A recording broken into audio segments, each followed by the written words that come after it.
अखन अहाँ सब सुन रहल छी कंचन म्यूजिक के शानदार प्रस्तुति।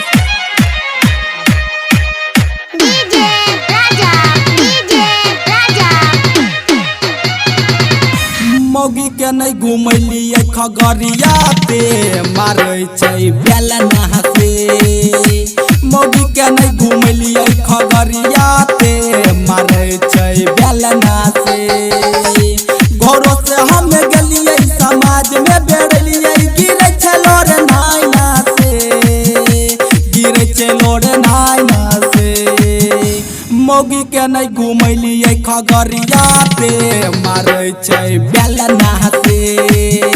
मौगी के नहीं घुमलिए खगड़िया पे मारे छै बेलना से।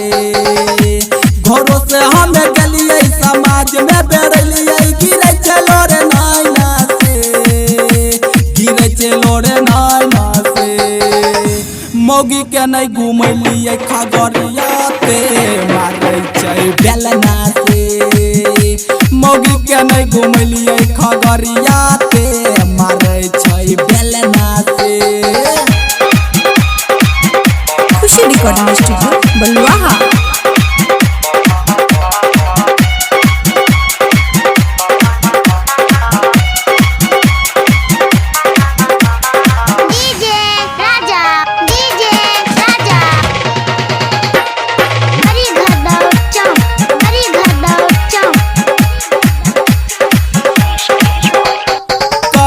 शॉपिंग करा बोले सहरसा कर दिलकै कि नहीं हराम हो, हाँ राम हो।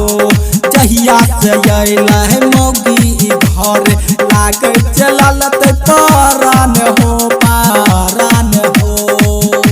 बोले छै बड़ी जोर लागे छै हमरा डोर कि ओकरा खरना से, कि ओकरा खरना से। मौगी के नहीं घुमलिए खगड़िया पे मारे छै बेलना से। मौगी के नहीं घुमलिए खगड़िया पे मारे छै बेलना से, बेलना से। खुशी रिकॉर्डिंग स्टूडियो बलुआहा।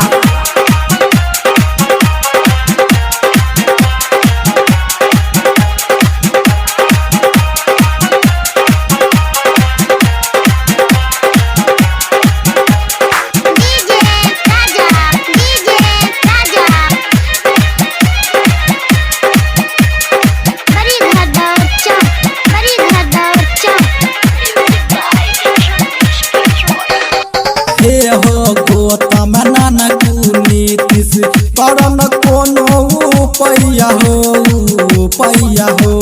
मौगी के फेरा में फंसी गलिया हमहू हन सुगा पैया हो, गैया हो।